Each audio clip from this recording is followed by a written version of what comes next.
Khalil Gibran share some profound wisdom on overcoming your fears by letting go of your ego and duality and by merging and becoming one with the Supreme Consciousness. He wrote, "It is said that before entering the sea, it is said that before entering the sea, a river trembles with fear. She looks back at the path she has traveled, from the peaks of the mountains, the long winding road crossing forests and villages. And in front of her, she sees an ocean so vast that to enter there seems nothing more than to disappear forever. But there is no other way. But there is no other way. The river cannot go back. Nobody can go back. To go back is impossible in existence. The river needs to take the risk of entering the ocean, because only then will the fear disappear. Because only then will the fear disappear, because that's where the river will know. It's not about disappearing into the ocean, but of becoming the ocean." I think this is worth repeating because that's where the river will know. It's not about disappearing into the ocean, but of becoming the ocean.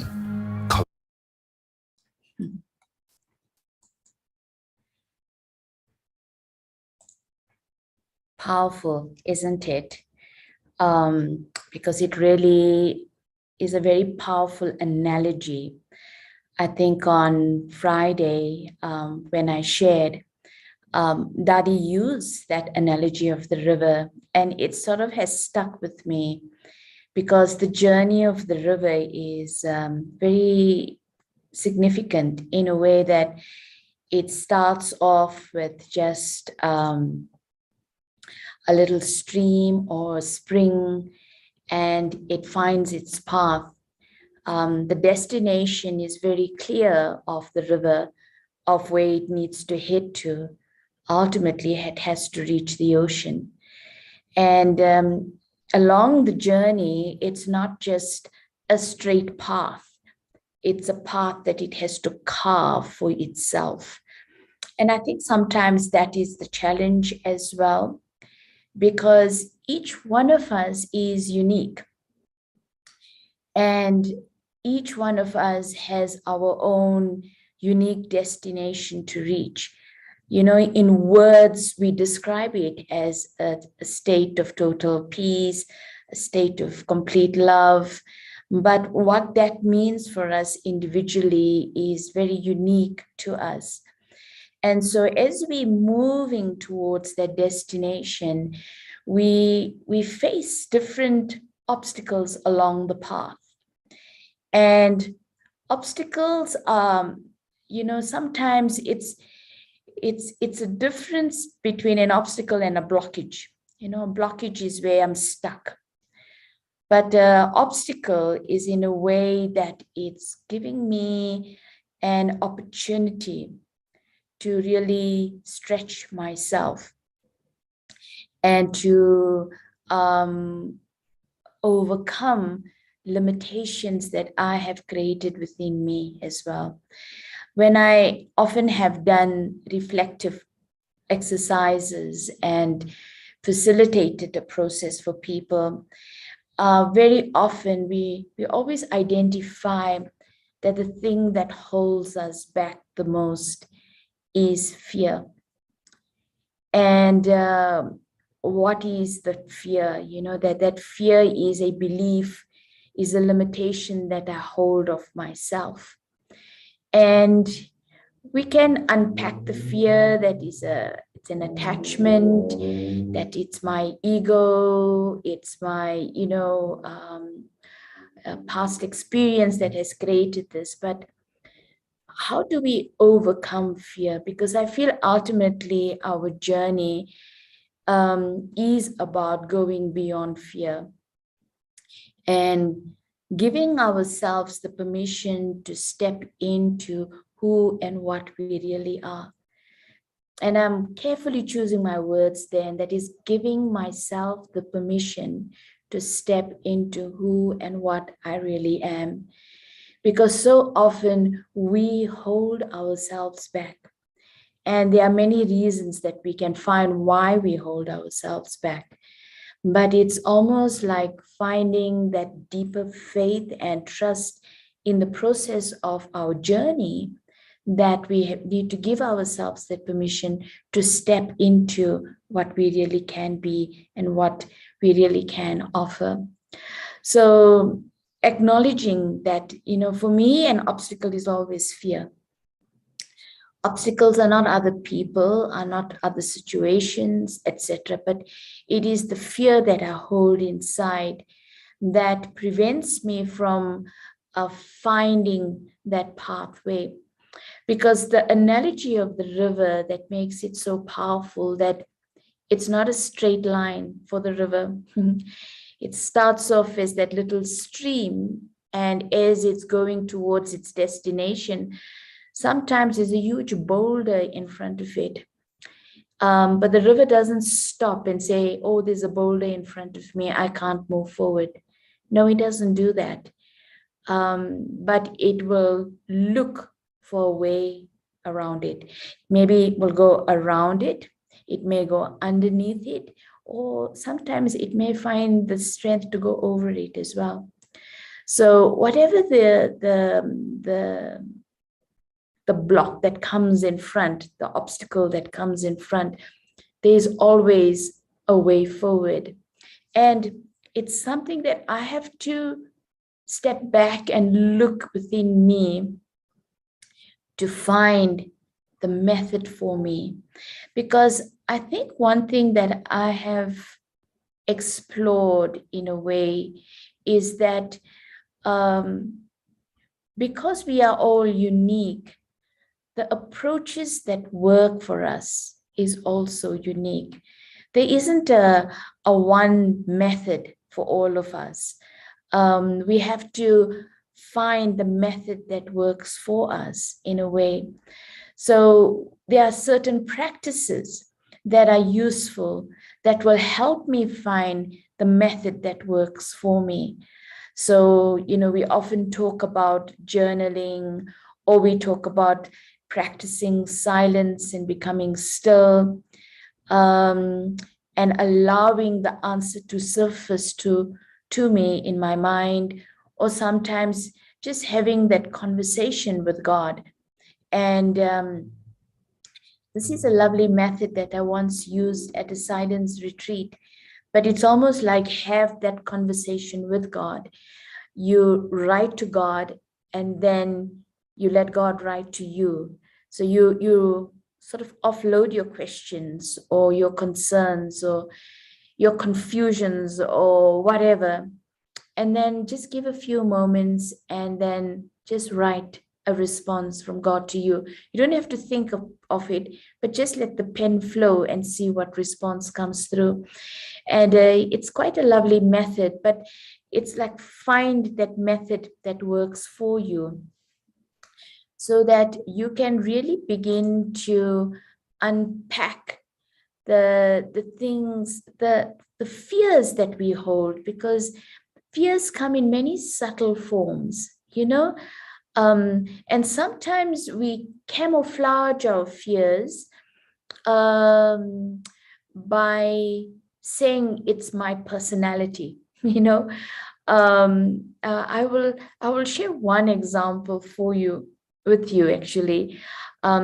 It was many years ago, and I don't like conflict and confrontation, so I would avoid it like the plague, And I remember that I would tell myself that it's important to rather just be tolerant, than rather to address things, because I just don't enjoy confrontation. And then it was like I had a sort of a realization when I was sitting in silence that what I'm calling tolerance is just my fear to actually communicate, because I fear rejection, and that's why I don't communicate. So it's not really tolerance. I'm using this personality trait of withdrawing as a way of disguising my fear. So it's very important for us to unpack and see where our fears are, you know. Another good example as well is that people who tend to become quite aggressive and shout and, you know, raise their voices, etc., showing anger. And when we look at anger again, what is anger? Anger is hiding the fear of being vulnerable. It's like, I'm vulnerable and I'm afraid to show my vulnerability. So I use anger to hide it, to disguise it. So those are the things that actually we need to unpack for ourselves, you know, that what is it that, and how is it that I limit myself, limit my heart?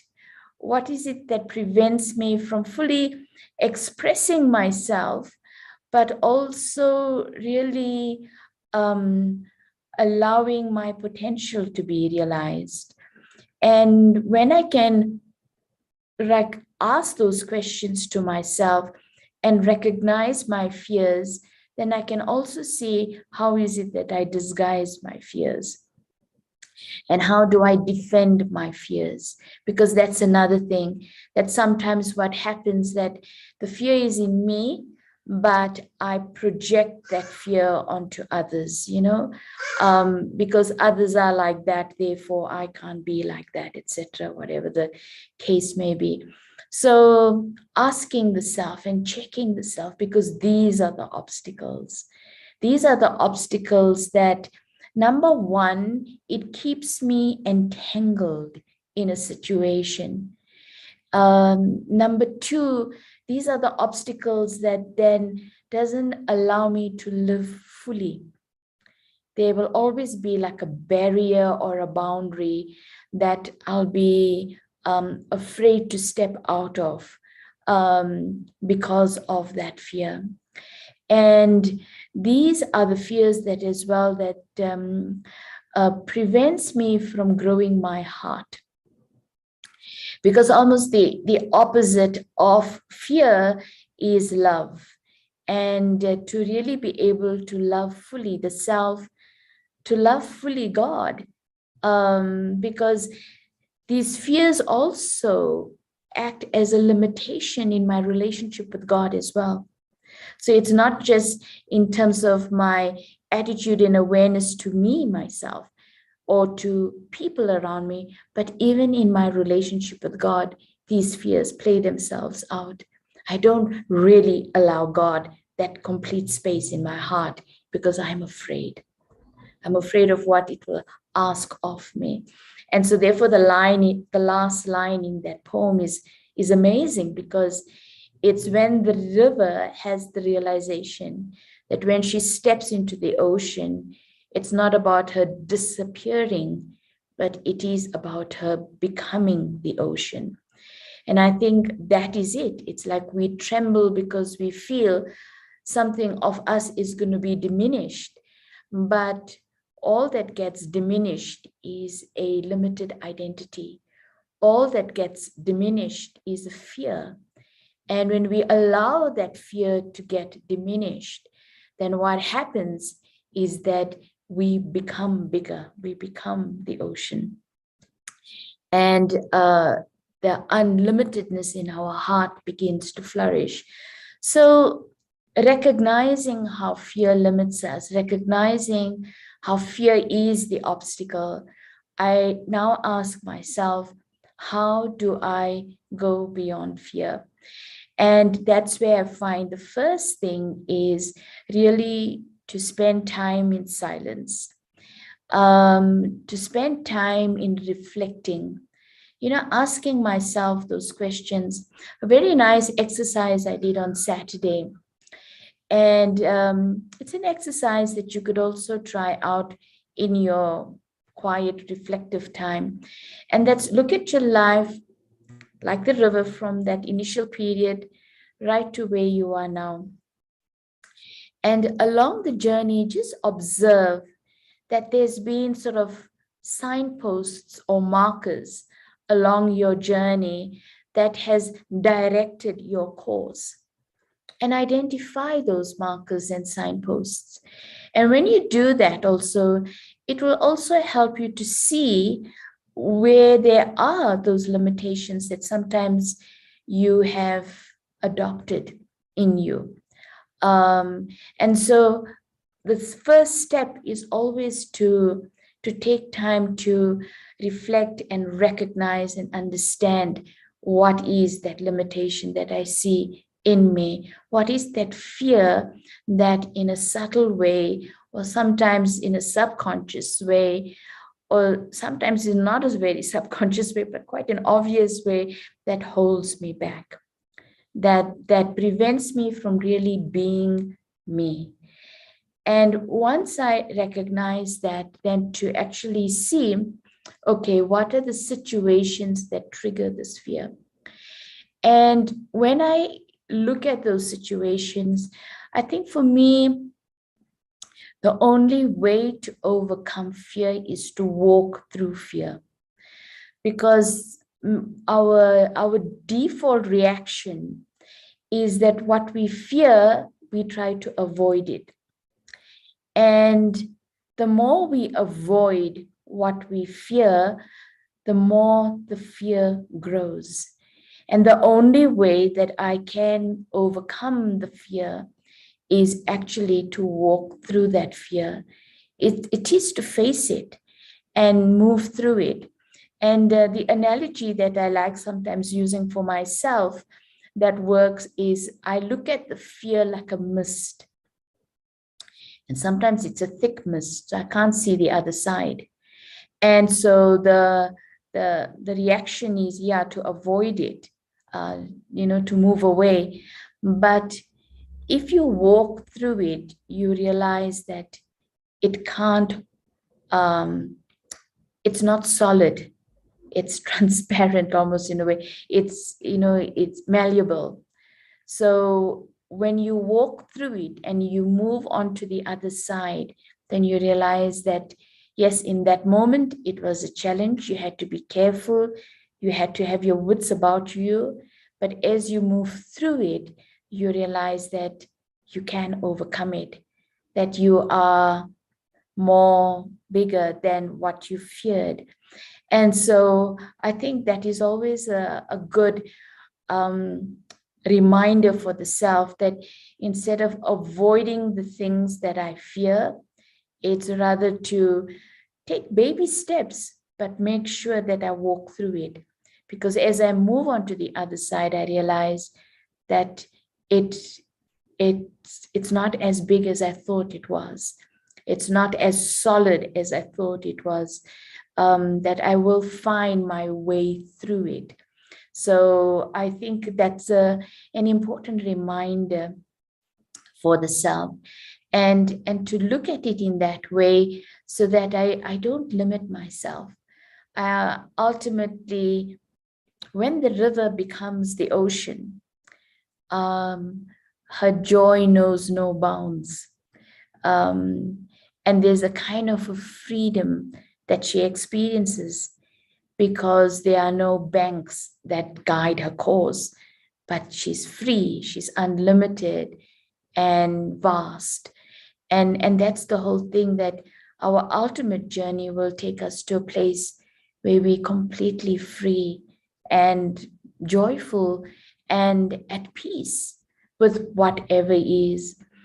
Since we're revising Dadi Janki's book, I was reminded of, especially towards the latter part of her years, Dadi was, amazing combination of a very wise woman, sharing profound truths in a very simple way, and moments where she was like a little child, carefree, light, and just enjoying every moment.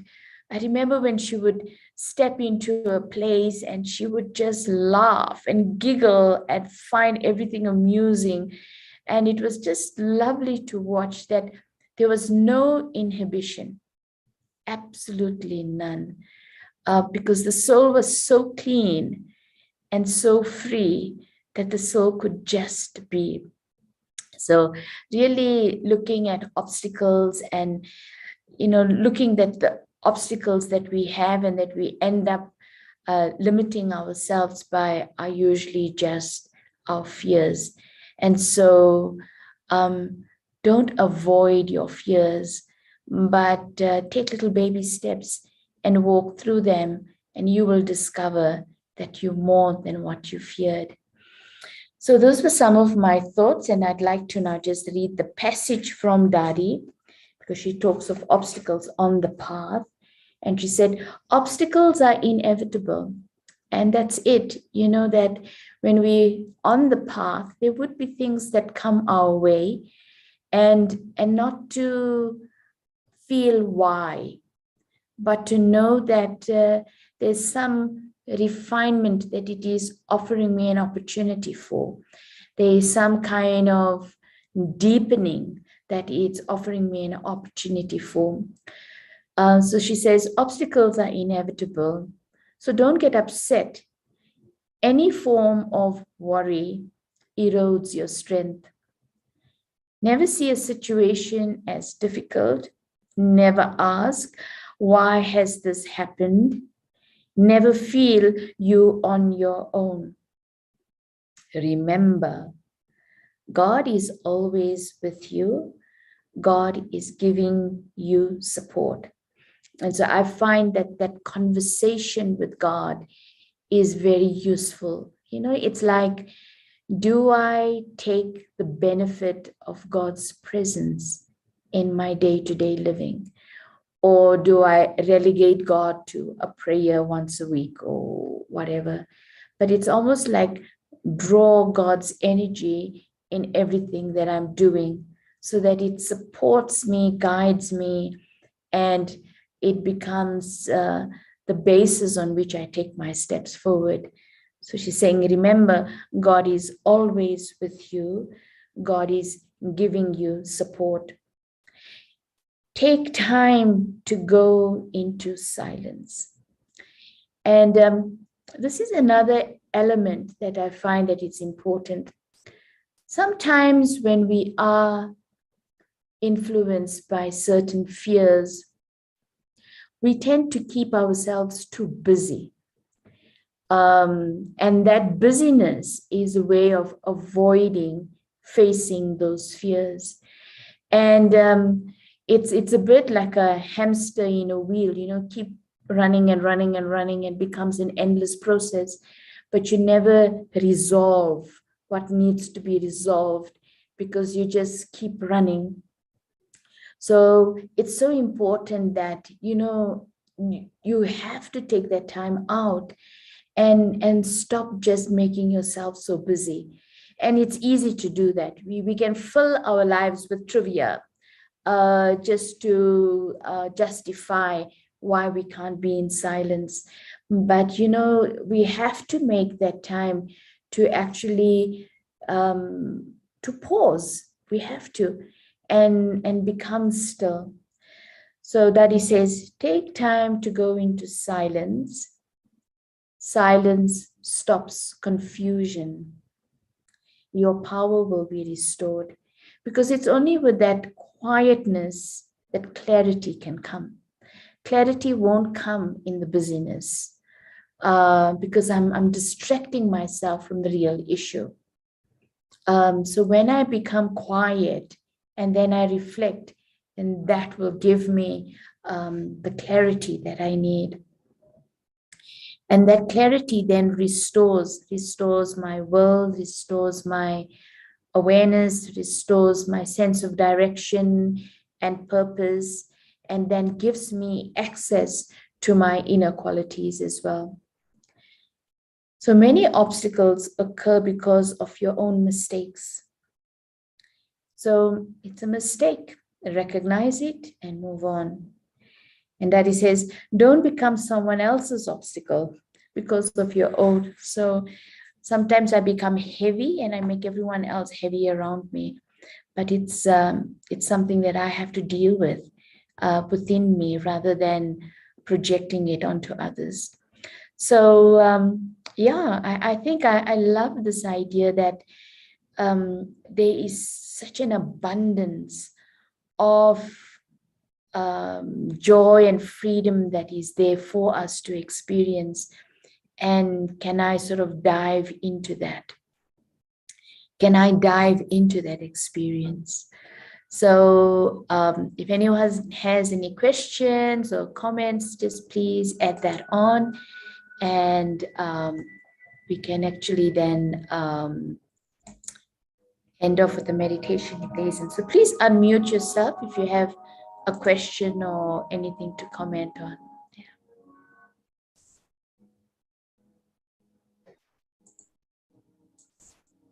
Om Shanti, Sister Pratibha. Will I be able to get a copy of this, because I resonated with so much of the fears of communication. Right. Can I get a copy of it, love? Because I really resonate with this. Today is my turning point, so I need to conquer my fear. Sure.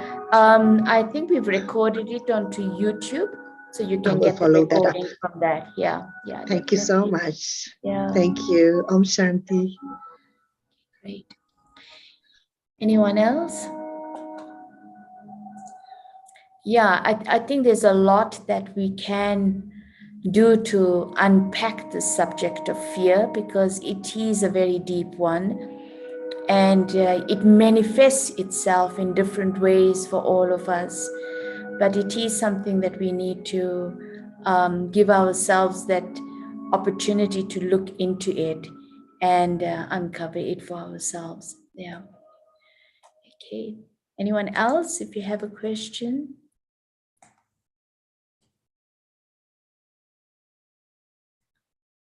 All good? Okay. Yeah, you can look at the copy again, and I will also encourage you to take time to just reflect a little on your journey and observe for yourself if there are moments where you've limited yourself because of certain fears that you may have had. Okay, how have I limited my journey from really living fully? And so to just watch that. Okay.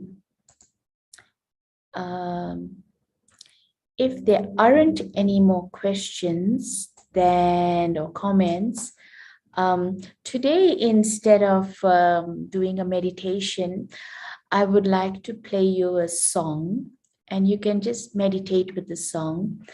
It's very beautiful. I think the theme of the river becoming the ocean is playing in my mind, and it's a song where the lyrics are by Rumi, and it's really about diving into the ocean of love, really embracing and feeling oneself immersed in that divine energy of light and love. Okay, so we can end off with that song.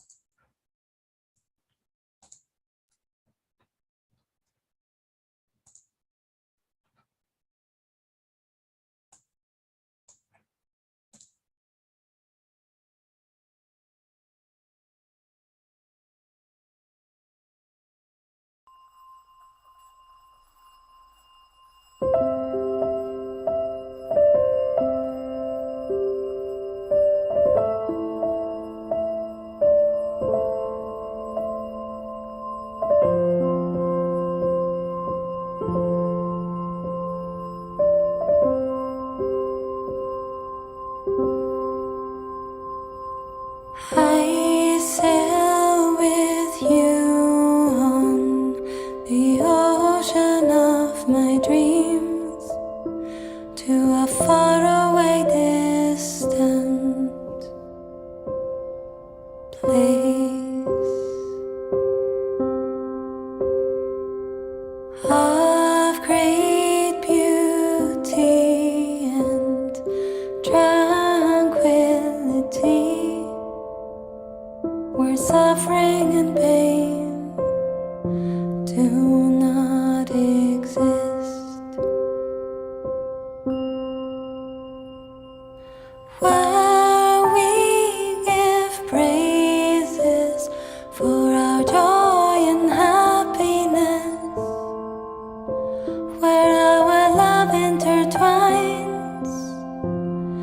than love for all things. I sail with you on the ocean of my dreams.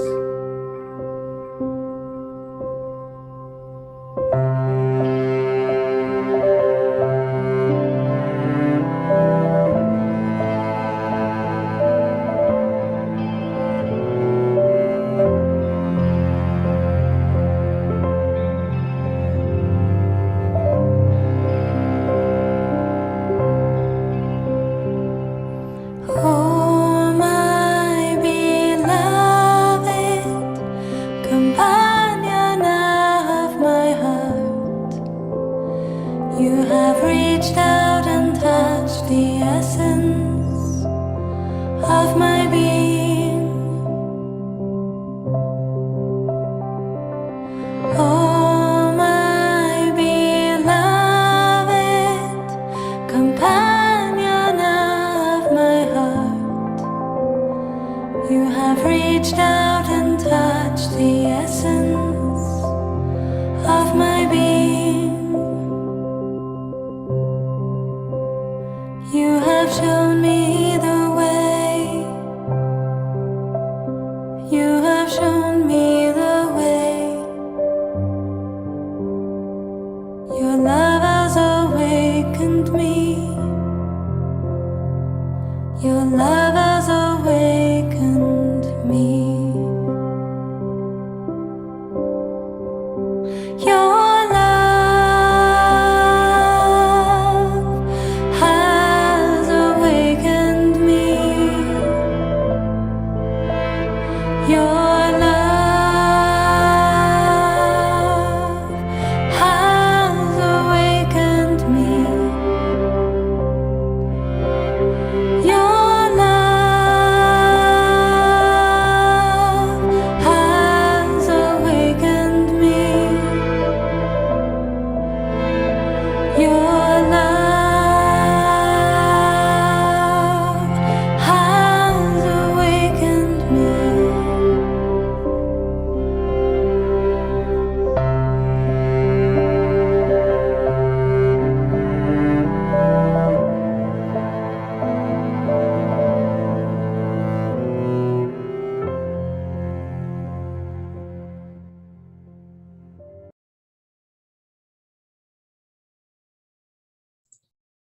So Shanti all, and I hope you'll enjoy that. It's one of my favorite songs at the moment.